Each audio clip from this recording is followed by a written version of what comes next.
And good evening, Pittsburgh Steelers fans. Welcome to another episode of Steelers Friday Night Six Pack. I am your host, as always, Tony Defio. And I thank you for joining me on this lovely fall evening in Pittsburgh. And if you're watching me live on YouTube or Facebook, and you're not in Pittsburgh, I hope it's pretty lovely wherever you are in the world. And if you're listening to me on an audio platform after the fact, well, I thank you for that too. And I hope it's a lovely night, a lovely morning. I hope it's lovely anywhere you are in Steeler Nation, because Steeler Nation is worldwide. So the climates are going to be different everywhere you go. The time zones are going to be different. We just have so many time zones and climates to cover. I can't cover them all in one show, but I hope it's great wherever you are. And before I continue, as always, I please ask you to subscribe to our YouTube channel, where we bring you live shows each and every day and night. We have this show, we have The Hangover, we have Know Your Enemy, we have Touchdown Under, we have the Scobro Show, we have Steelers Preview, we have post-game stuff. Oh my gosh, we have so much stuff. And you can catch all those shows also on Facebook Live. And if you're watching me on Facebook Live right now, hello. Kind of live streaming like Antonio Brown after the divisional playoff game against the Chiefs a few years ago. And as I kind of alluded to a second ago, you can catch all of our live shows on any audio platform of your choosing. I personally like iHeartRadio. I have the app downloaded on my TV, and I go and I listen to myself, because Jeff always says we have to listen to ourselves to see if we improve and see what kind of mistakes we make. And I don't know if I've improved or not, but I definitely like listening to myself. As my uncle used to say, my late Uncle Tony, my godfather, boy, that guy really loves himself. And of course, the internet tells you that too now, after they read my articles. But anyway, we also have audio only shows, as I said. And we have, or no, I didn't say that. I'm rambling. But if I didn't say that, we have audio only shows that you can catch after they've been recorded, including Let's Ride with Jeff Hartman. Speaking of Jeff, we have Live Mic with Jeffrey Benedict. We have From the Cutting Room Floor with Jeffrey Benedict. Did I say anyway, I'm all mixed up tonight. I just got off work. I'm just really flying. I had to fly to get here. Not fly, but like race to get here to the computer. And the Stat Geek, we have all kinds of great shows. We have Chris Pugh has some his own podcast. Maddie Pepperell has a audio podcast. We have so many podcasts, and our platform has grown so much on SB Nation over the past year or so. And kudos to Brian Anthony Davis, and of course Jeff and Dave Schofield, Michael Beck, the whole team. Shannon White, who's a great addition, all the new podcasts we've brought on board. I'm just so proud of the audio and the live shows, and I'm so honored to be part of it. So please check us out. You won't be sorry. I mean, we bring you everything, fun stuff, rambling stuff like I'm doing right now, informative, analytical, everything you want about related to the Pittsburgh Steelers, we have it for you. Speaking of which, please check out Behind the Steel Curtain, the website. We bring you news, commentary, film breakdown, everything, and anything that you want related to the Pittsburgh Steelers, you can find on that site. It's the best Steelers site online. So again, I've been with them for 11 years, so I wouldn't be saying that if it weren't true. So, or if I didn't believe it. So please check that out. And hello to everybody in the live chat. Jared Devil was on number one again. He was first online, first to the party. Steeler Chick 46, George Teston, John Galinsky, who's joining us from Facebook, Owen David, who comes to us from Great Britain, Pittsburgh. He's got a lot of great content out there about the Steelers on Facebook, on Twitter. So please check him out. And he says, thanks for your support, and no problem. Owen, you do a great job. Sherry Richards, Jennifer Pruser, who says, hello, Tony. Hello to you too. Brad Jewett, Wilfred, I'll just say Wilfred West Hickok, Tony, and he says, you won't mute me if I disagree with you, will you, Tony? Of course not. I never mute anybody. As long as you don't say something really mean, you can say it about me, and I probably won't mute you. But if you say it about somebody else, I'm more inclined to mute you, or if you're acting like a total jerk. But if you disagree with me, I mean, I don't care about that. I mean, I could give as much as I can receive. I think I can anyway. Just me, she says. Hey, Tony. Hey, Steeler family. Thanks, Mean Joe. Rajan 39. Kathy Ford. Steelers Pittsburgh. Wow, what a big family we have tonight. Deborah Diggs. Vaping all day. Okay, there you go. Whatever floats your boat. All right. That's enough of that. Even though I thank you. All right. Let's talk about last Monday's game against the Bears on Monday Night Football at Heinz Field. It was another close nail biter. It went down to the last few seconds. The Steelers won 29-27 on the strength of Ben Roethlisberger's 50th game-winning touchdown drive, and of course he set up Chris Boswell for the 40-yard game-winning field goal with 26 seconds left. The Bears kind of they had one last gasp, and they almost took advantage of it. They drove down to the 48, the Steelers' 48-yard line. Justin Fields had a pretty decent night, and they worked their way down to the 48 with just seconds left. And Chicago's kicker, I want to say Caro Santos. Am I saying that right? He attempted a 65-yarder, and when I was watching it live on ESPN, I thought, well, he missed it. I saw it bounce on the turf. But when the ESPN play-by-play guy said, oh, my gosh, it hit the crossbar, I'm like, wow, really? I almost had a heart attack after the fact, kind of like that guy who had a heart attack when Jerome fumbled in the divisional playoff game against the Colts in 2006.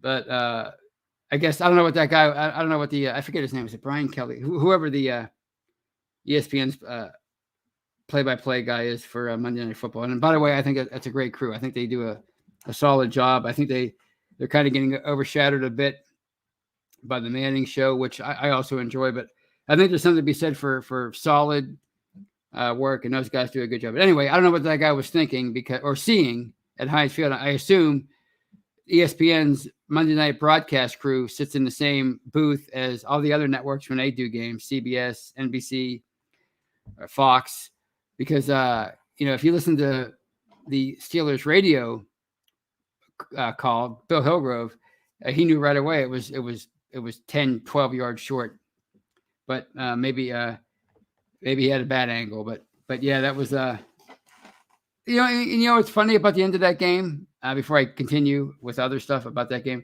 is how guys like Justin Tucker have sort of normalized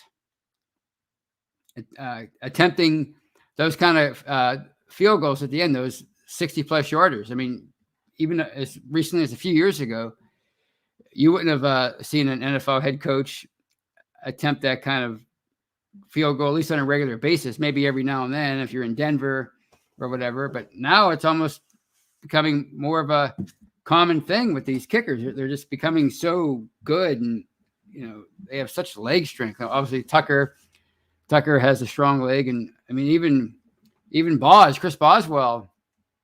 We've seen him kick a 59-yarder. Was that last year against in Dallas? So, I think it's going to be something you're going to see more and more. I mean, if you would have told me 5 years ago that somebody was going to attempt a 65-yard field goal to try to win a game against the Steelers, I'd be like, all right, yeah, you go right ahead.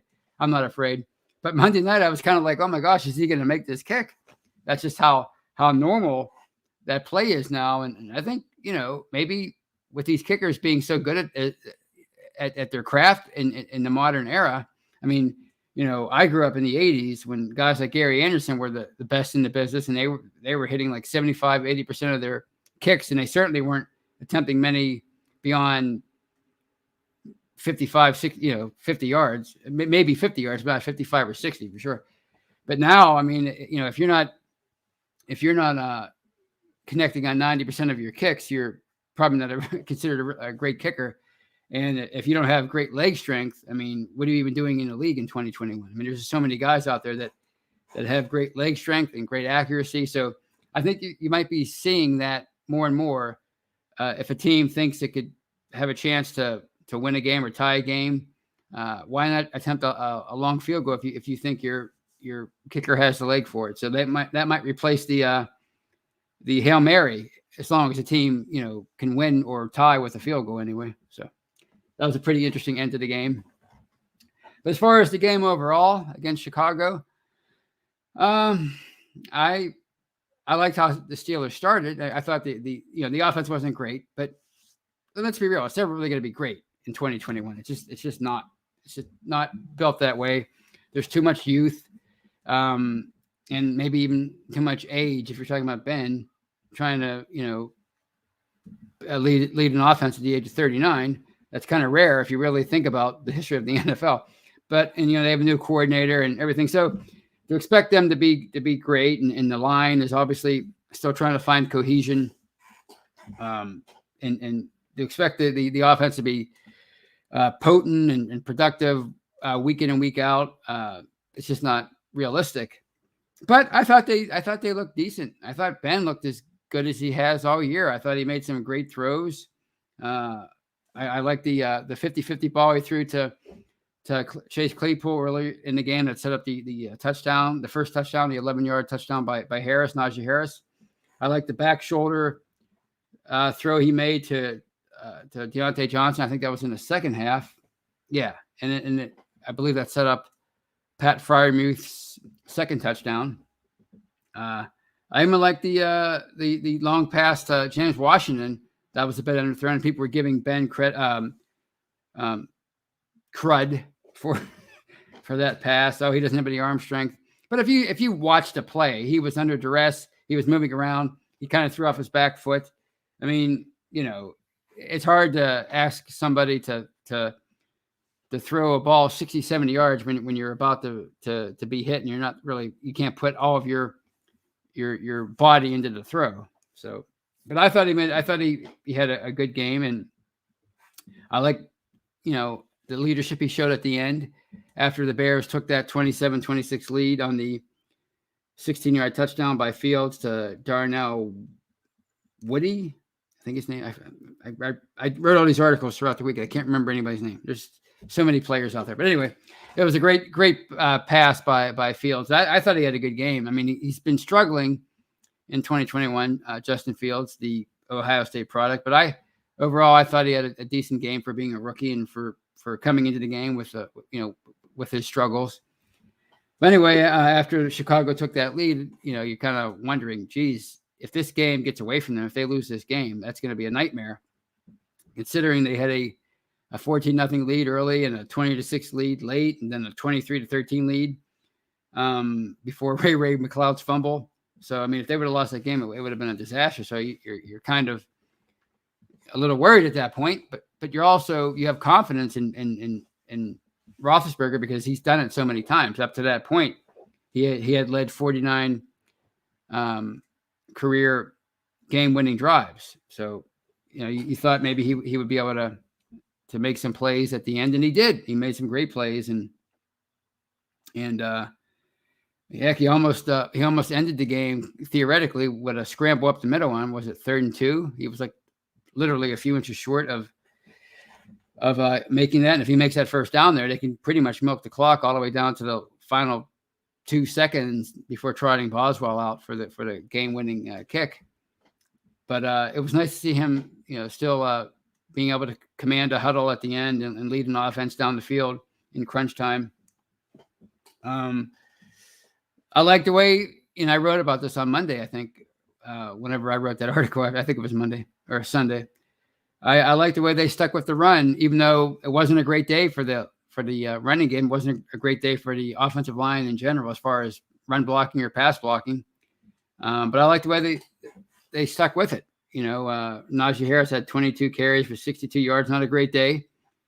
But I think in the past, and even going back to Le'Veon Bell's heyday, if the running game struggled as much as it did on Sunday, I think you would have seen Ben and whoever the coordinator was, Todd Haley or Randy Fichtner, go away from the run quickly, and Sunday or Monday night would have been one of those kind of games where Ben was passing 50, 60 times, but he they stuck with it. And, if you listen to a lot of people who advocate the ground game and advocate the importance of it, they say, you have to stick with it even when it's not going well. You have to keep having faith in it. You have to keep pounding that rock, so to speak, until it breaks. And it never really broke for them on Sunday or on Monday. I keep saying Sunday night, Monday night, but I think that bodes well for the future. If they're in a tight game later in the year, and the ground game hasn't been working, I think Monday night was an indication that maybe moving forward they will stick with it and try to keep pounding away until they break something open. So, of course, I love what I saw from Pat Freiermuth. I think he's, as I've said a million times, I think he's going to be something special. I think a lot of us have said that. And that second touchdown, he had the athleticism he displayed, the body control to kind of leap over the defender and pull the pass in. I mean, that was that was a thing of beauty. And if you go back to the Cleveland game a week earlier, the concentration and the athleticism he displayed in the back of the end zone, he bobbled the pass kind of because he was being shielded basically, and he corralled it, got both feet in bounds, and fell to the turf and held on to the ball. He looks like he could be a special player. So, I mean, overall, was it alarming that the Steelers won ugly and, things kind of got away from them a little bit in the second half? If you are realistic about what this team is, then I don't think it was that alarming. This is, like I said, all off season. I've been saying all regular season. This is a 7 to 10 win team, depending on how a few moments go over the course of the season. And I think, nothing that they've done so far this year has changed my mind about who they are. So, when people say, well, they played down to the level of their competition again against the Bears on Monday night. Did they really? Do you think the gap between Pittsburgh and Chicago is really that huge? Because I don't. I really don't. First of all, the kind of game you saw the Steelers play on Monday is pretty common for every NFL team. And you look at Thursday night with the Ravens and the Dolphins. I mean, the Dolphins won that game. I mean, the Ravens looked like garbage, to quote the internet. They look horrible. So, I mean, the Steelers aren't the only team that struggles to win games. And if they were maybe a more talented team, would they struggle as much as they have this year to win games? Probably not, because the more talented you are, the more often you're going to win games in a prettier fashion. But the Steelers just aren't that team. They don't have that kind of roster. We all knew it in the offseason because we talked about it constantly. So I don't think anybody should, like the feeling I get from that after that Brown or that Bears win, like people are kind of like disappointed that they weren't more impressive. But to me, I think this 2021 Steeler team is turning into a great story because, again, I don't think many people really expected a whole heck of a lot from them coming into the year. And, the fact that they have sort of overcome that 1-3 start, that 3-game slide after they beat Buffalo, and then they lost those 3 games in a row. The fact that they overcame that slide, and now they've won 4 in a row, and they're sitting at 5-3. If they win on Sunday against the Lions, they'll theoretically be in first place via tiebreaker over the Ravens, who lost on Thursday Night Football. So, I mean, I think that's a great story because, you have a really young offense, overall, but you have a super old quarterback.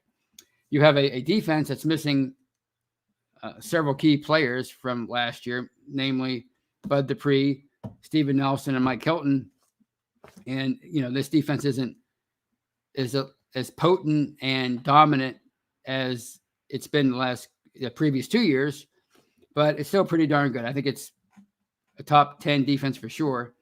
And like I said last week, the only thing that's keeping it from being truly dominant is the ability to be opportunistic.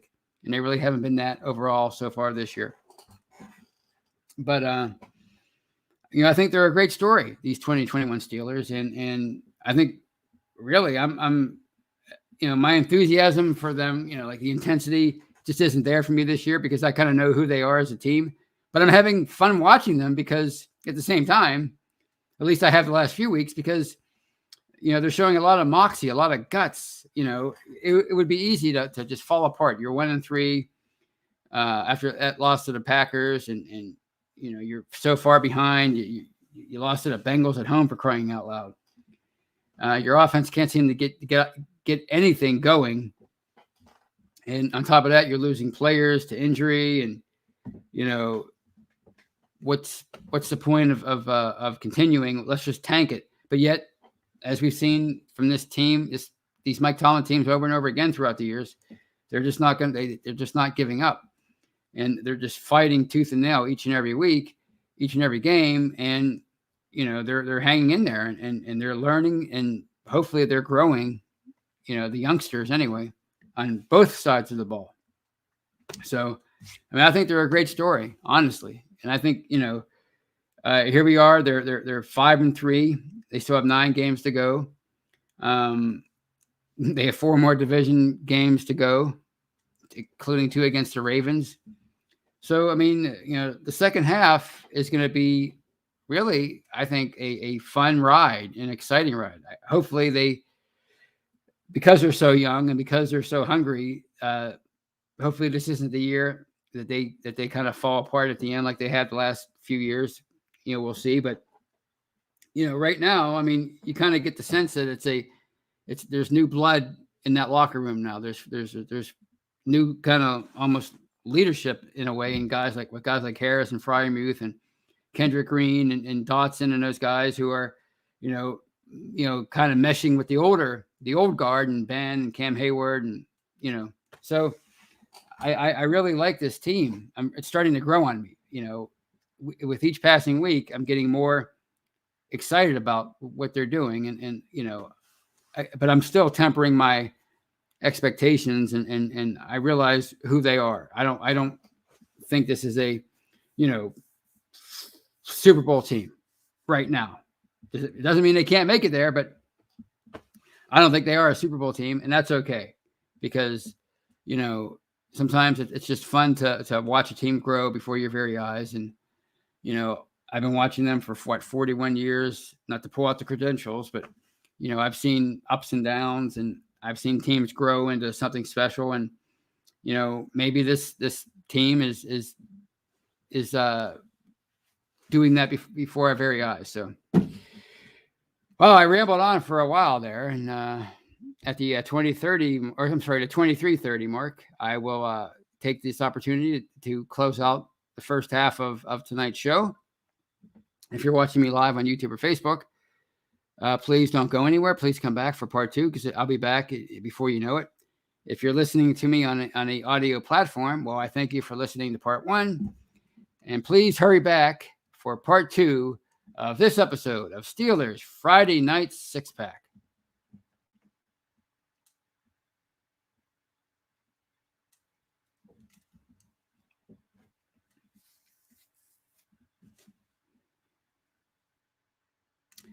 And welcome back, everybody. Welcome back to part 2 of this episode of Steelers Friday Night Six Pack.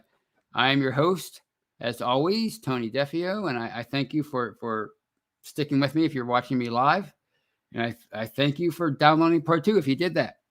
And let's see who else we have in the live chat, since I started rambling on and on 25 minutes ago. Vodka drinker. Maybe he's having some vodka right now. It's Friday night. Nobody's judging. Clarence Washington. How you doing, Clarence? Let's see. Cecil Music, who says of Lamar Jackson and the Ravens team that lost on Thursday to the lowly Dolphins, you never know any given Sunday in the NFL. And Cecil says, Lamar Jackson is still not a great passer from the pocket. He's hit and miss and looks to bail and run quickly. That's a pretty fair assessment. And from what I understand, I didn't see Thursday's game at all. I was actually at the Pitt, North Carolina game watching my Panthers win a nip and tuck and fair with the against the Tar Heels in overtime to maintain their lead in the ACC Coastal Division. And if you've ever seen him in a live chat, T Money, that's my good friend Terry. He treated me to the game. He's a great guy. He's very generous, and it was a fun time. I mean, say what you want about college football. A lot of people don't like college football. I love the atmosphere, and I had a tremendous amount of fun on Thursday with my friend Terry watching that game. And of course, it helped that they won. I mean, they were up 23-7, and the Tar Heels kind of came back pretty quickly, and they had the Panthers on the ropes at the end. So if they would have lost, maybe I'm not feeling so great, but tonight. But they didn't lose, and I am feeling good. So, and it's I got off on a tangent there, but what was I talking about?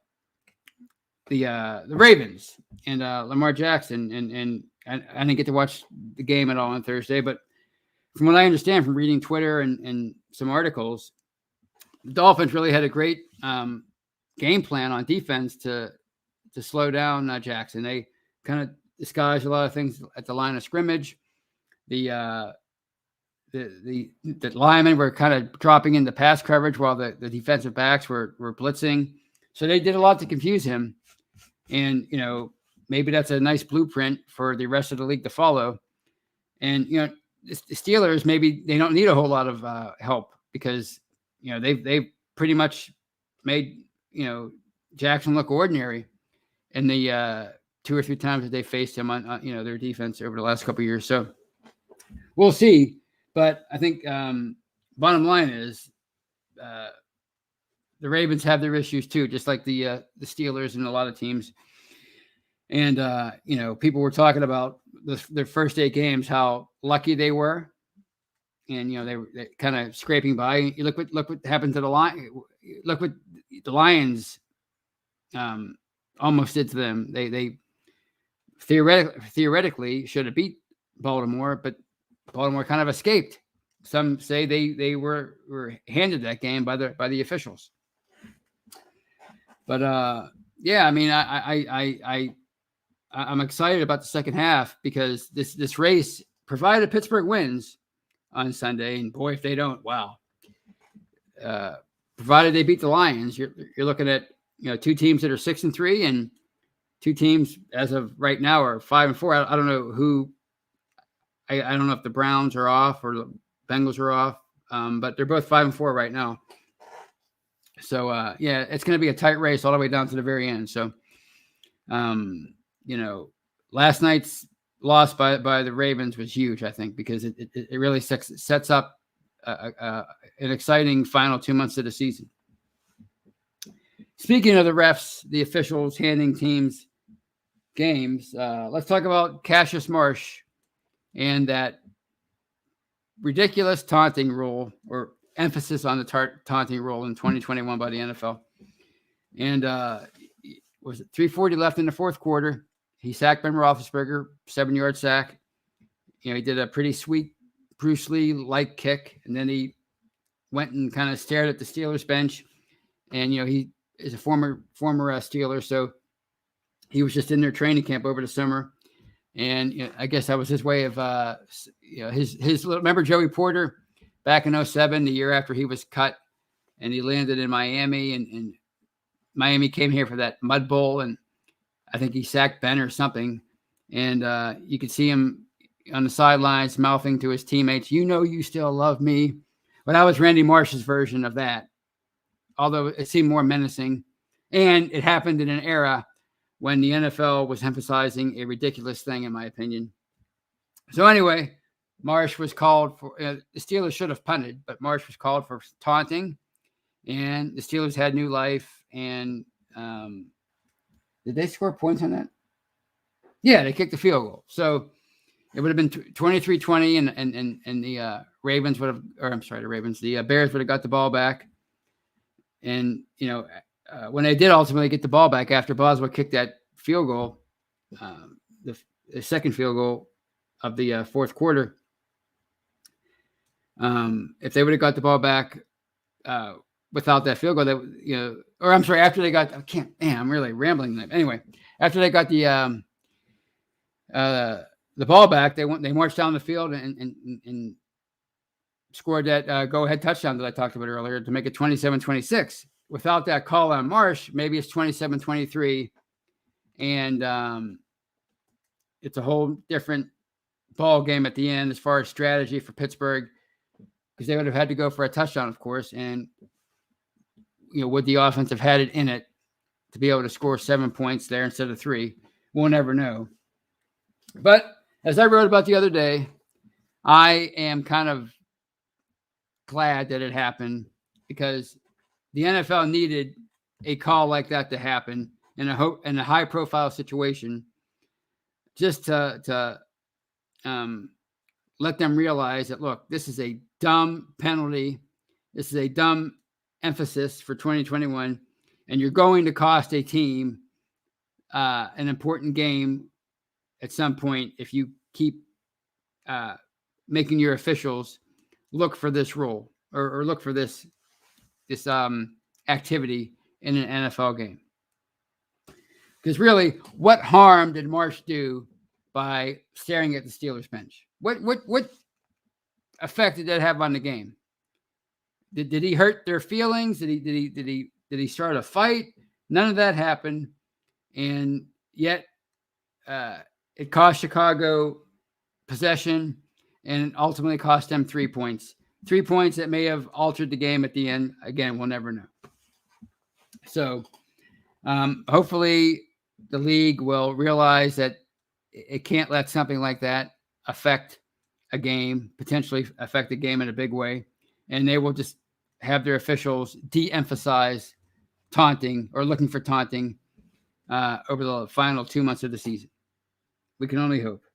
Because I'd hate to see a game ruined by somebody spinning a football or flexing in the direction of a receiver or whatever these guys get called for. And of course, in the case of Marsh, what he got called for, I'd hate to see a game be ruined by that, because it's just ridiculous. I mean, these guys work so hard, and people say, well, act like a professional. And the funny part about that is there's such a gladiator feel to the NFL. I mean, these guys, they run out to 70,000 screaming fans with their faces painted. They're all dressed the same. They're all dressed like the players. There's pyrotechnics, loud music, and of course they're all running around 150 miles an hour, and there's like a gazillion small car crashes throughout a game. And yet we don't want these players to show any emotion after they make a big play. We don't want them to show any kind of menacing emotion, any kind of like, I told you so. Like, it's such a, and honestly, I have no way of knowing this. This is just pure speculation, a pure hot take on my part. But I think a lot of these NFL owners are so angry or put off by these celebrations. What was it, like 2017? It was 2017 that the league said, you know what? Forget it. We're not going to penalize twerking or anything like that anymore. You guys have at it. You guys have your celebrations after you score touchdowns. We're not going to do anything about it. I think some of these owners are so upset about that this is like the league's way of appeasing the people who don't like celebrations by saying, okay, you don't like celebrations? Well, we're gonna try to do something about taunting. How's that sound? I think that's what a lot of what's going on here.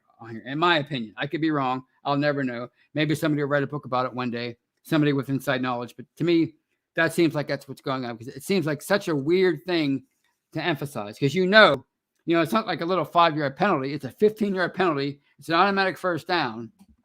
And as we saw on Monday, it can alter the course of a game. And this brings me to another point. Why does the competition committee have to get together each and every spring and create these rules or emphasize these rules and kind of like gum up the works and make life more confusing for these officials. Why do they have to do it every year? I could see meeting every 3 or 4 years or every couple of years and going over the rules and going over what needs to be fixed. But why do they have to do it every year? And it's not like the competition committee, is comprised of a bunch of people who wouldn't have a job otherwise. I mean, this committee is made up of what? Mike Tomlin's on the committee. It's like owners and coaches and general managers. These are people that don't need, if they did away with the committee tomorrow, they would still be doing okay for themselves. So why can't they just institute new rules every couple of years? If there's something that really they think it really needs to be addressed, okay, fine. But like, why do they have to do this every 2 or 3 years? Why can't they just, or every season, I should say, why can't they just wait every 2 or 3 years, get together again, go over some things, and institute a bunch of new stuff? Why does it have to be every year?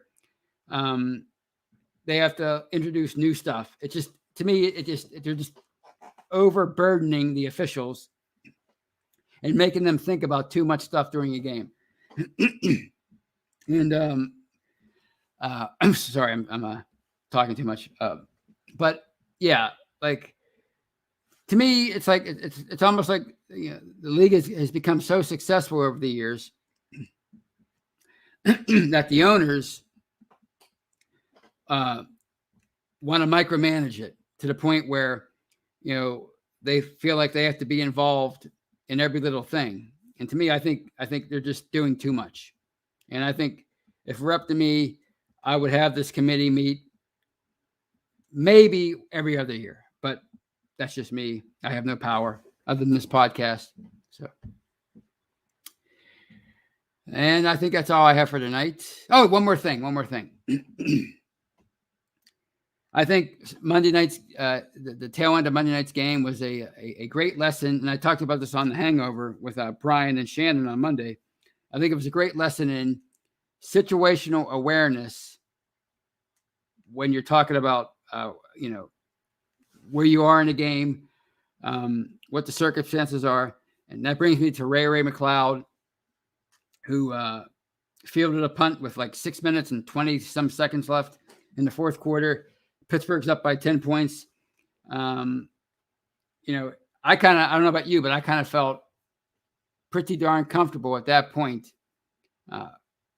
when they forced a fumble, or I'm sorry, when the defense forced Chicago to punt. At that point, I'm thinking, all right, you never sleep on an NFL game or an opponent, but up by 10 points at that point in the game, I was starting to feel pretty good that they would kind of salt things away, or at least the offense would come on and take enough points or enough time off the clock that it would be almost impossible for Chicago to mount a comeback at the end. But Ray, he didn't just call a fair catch there. He tried to do something with the punt, and he fumbled. The Bears quickly picked it up and scored. And just like that, we had a ball game. And as you know, the game nearly got away from Pittsburgh. And if you saw Mike Tomlin's press conference after the game, when he was asked about McLeod's mistake, he was pretty darn miffed. You can tell the way he addressed it. He called it inexcusable. And, perhaps, maybe Danny Smith gives McLeod the green light every time, but maybe from now on he shouldn't. Maybe they should be more aware of where, maybe it's a teachable moment, not just for McLeod, but for the coaches too. That, maybe they should get in their ear and say, look, we're in a good situation right here. We have 6 minutes left. Don't worry about trying to do anything with the ball. Just fair catch it and give it to the offense and let them run the clock out or try to run the clock out. There's no need to be a hero here. And maybe that's harder for a young player to do unless he's told to do it, and maybe that's where coaching will come into play with a youngster like McLeod. You just say, look, we like what you do. We enjoy your talents. We think you're capable of doing a lot as a return specialist, but when you get to certain situations in the game, be smart. And when I say be smart, I mean call for a fair catch, because nothing bad can come from a fair catch. So you might not make it on ESPN's top 10 list, but you won't make it. You won't become a GOAT either. So hopefully Ray learns from that mistake. Hopefully the coaches learn from it, and he'll grow as a player. So because if you really look at last Monday's game, if they win that game 23-13, nobody's really talking about how ugly things were. They're talking about, well, it was kind of sloppy. They didn't look great, but they controlled the game from beginning to end, and they won rather comfortably. But now everybody's all alarmed and wondering what's wrong with this team. Is the defense horrible? Because up until the McLeod fumble, the defense was playing pretty well. They gave up one touchdown, So that's a lesson that needs to be learned from him and the coaches, I think. So those are all my thoughts for tonight, and I will take your questions and comments. I believe I saw a super chat from Thanks Mean Joe, a $5 super chat. I got to go find that bad boy, or maybe I already passed it up, or maybe it's down below. Either way, I saw it. I got to find it, and maybe I was seeing things.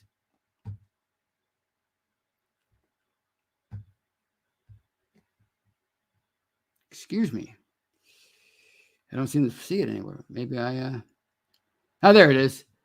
And again, Thanks Mean Joe donates $5 to the cause. And Thanks Mean Joe.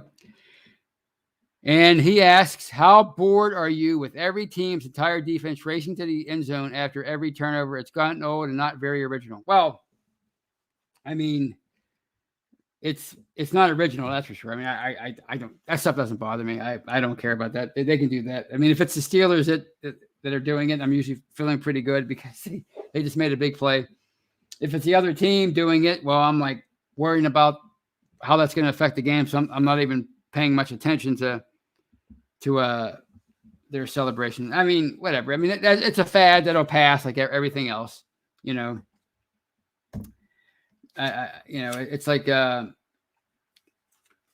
it's the defense, I guess, doesn't get many opportunities to celebrate like that. So I guess that's their version of a touchdown celebration. But like you said, it's not really original anymore. They all do the same thing. You see the Steelers, when they do it, they're running to the end zone. TJ Watt sliding on his butt. They're taking, fake pictures of each other, whatever they do. But it is what it is. To me, it doesn't really affect my enjoyment. I tell you what, though, I was at the college game last night, Thursday night, and boy, are their commercial breaks long. 3+ minutes. If you ever want to know why a college football game lasts so long, that's why. It doesn't seem so bad when you're watching it at home, but when you're in the stands and you're watching that guy on the field with the media timeout clock that they hold up now, it's a digital clock. Man, that's painful to sit through.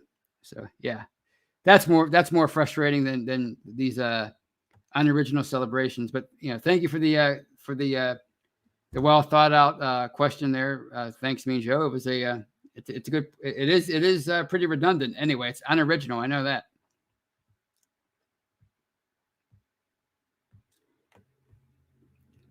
And this is just me. And she says, Tony, been watching you with my grandson since you started. We love you. Now he goes out and watches games with my group. Thank you. Well, thank you. That makes me feel good. Makes you feel good. So you're raising another Steeler fan. So our future is safe. That's good to see. And thank you for the compliment.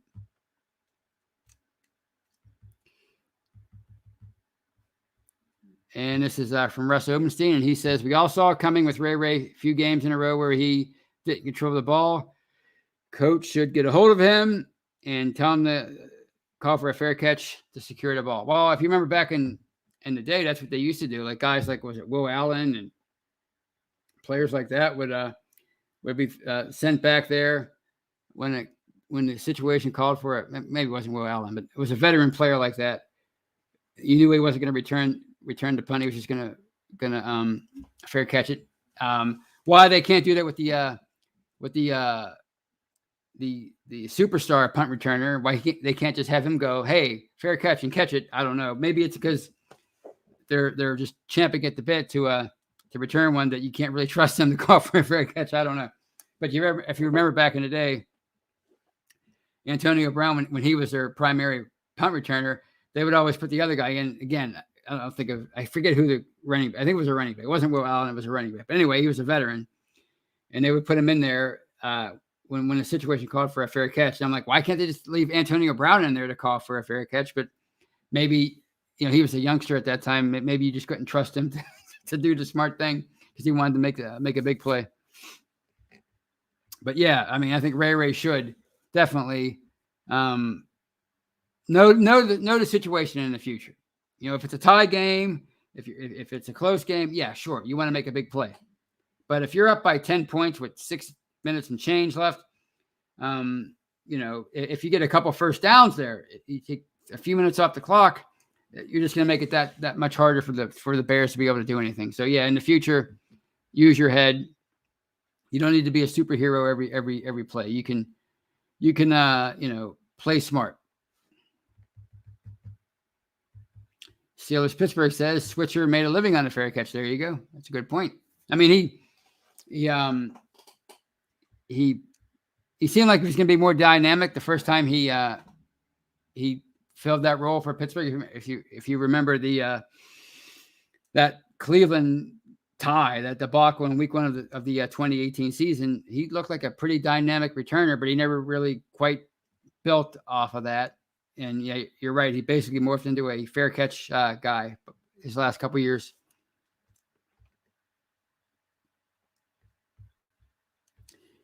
And this is Mark Tobin. As a coach, if you don't get far with the punt, I can live with that. But if you fumble and give up a touchdown, yeah, that's again, yeah. I mean, we're not talking about Antonio Brown. I mean, if Antonio Brown makes that kind of mistake, if you're Mike Tomlin, what are you going to do about it? You can't do much about it. He's a superstar. You can't get rid of him. But Ray, for as good as he is at returning punts, he's not one of the all-time greats. Yeah, so there's plenty of guys out there who probably would love to have the opportunity to return punts for the Pittsburgh Steelers. So Mike Tomlin didn't look pleased. Yeah, I mean, if the Steelers' injury situation at receiver was a little bit better right now, obviously Juju's out for the year. And as you may or may not know, Chase Claypool will miss Sunday's game with a toe injury. If that situation wasn't if they weren't so injury depleted, Ray might have been shown the door already with that fumble on Monday. So that's definitely hopefully a wake up moment for him. Of course, see some music. It's talking about the 76 Steelers, 28 points allowed over a 9-game span. Yeah, that's you talk about a defense coming together when it had to, rallying and just saying, we're not going to let you pass the 50. Of course, that run started after Terry Bradshaw was slammed on his head by the Browns' Turkey Jones, and Pittsburgh was 1-4, and they were coming off back-to-back Super Bowl titles, but they looked like they were going to be left for dead that year. And as legend has it, Mean Joe, when it was learned that Bradshaw would miss a few games, because he went on to miss, I think, 5 or 6 games after that play. Mean Joe said to the rest of the defense, they'll never get past the 50. Nobody gets past the 50 from now on. And, that wasn't totally accurate, but it was pretty darn close. Obviously that was a different era. That was the final year before the Mel Blount rule was instituted. So it's a lot harder to play that kind of defense today over 2 months. But yeah, that was maybe the greatest stretch of defense in the history of the NFL. It was fantastic. And of course, Pittsburgh parlayed that all the way into another appearance in the AFC title game. They fell short, but yeah, it was quite a run.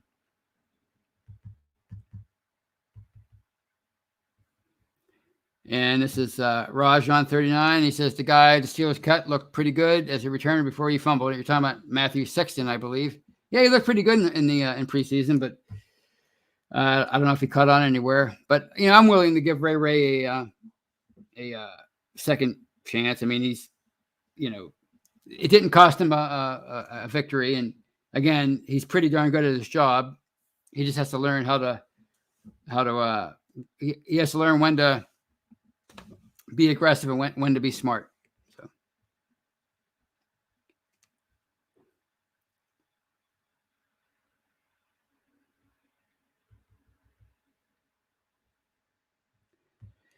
And Clarence Washington asks, Tony, what do you think about the running backs not named Najee? Not much.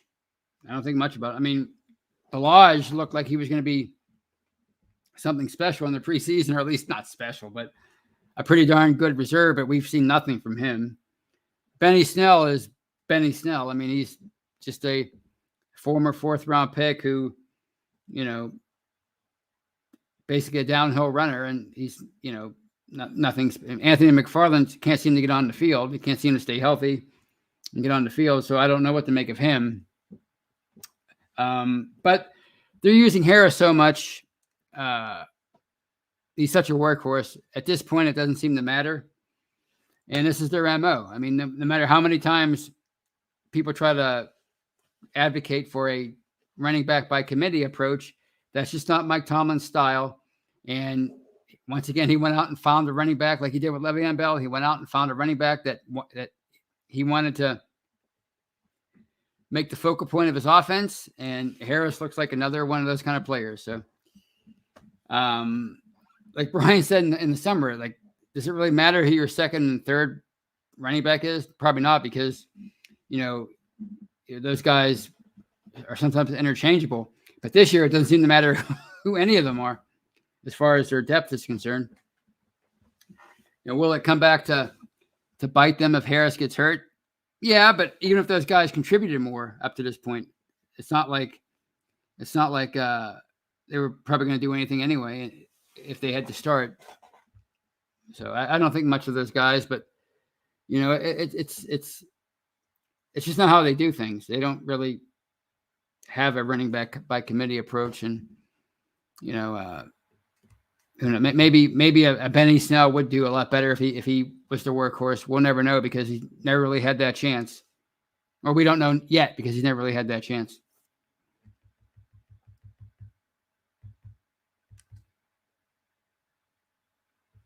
Yeah, Steelers Pittsburgh. Yeah, Claypool's not playing. BTSC said everyone's playing except Claypool. He's out with the toe. He didn't practice on Friday, and he's out. So, their top two receivers are going to be Deontay Johnson and James Washington. Cody White, I assume, will be number 3.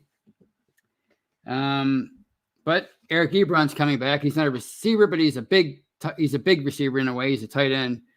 So I think he'll add another weapon for Ben to throw to, and they can utilize him. They can create some matchup problems with him. He's not a speed burner, but he's pretty fast for a tight end. So sometimes you just have to ride these kind of injuries out. People were saying on Twitter, maybe they should kick the tires on Odell Beckham because of the Claypool injury. But that's not you don't do that when a player's week to week. You do that when a player's out and you need somebody else. Claypool's going to be back. Sometimes you just have to ride these injuries out for a couple weeks, so it's going to be a challenge without Claypool, because I think he's their most talented pass catcher overall. But, they're playing an 0-8 team. So they're just going to have to find a way to get it done.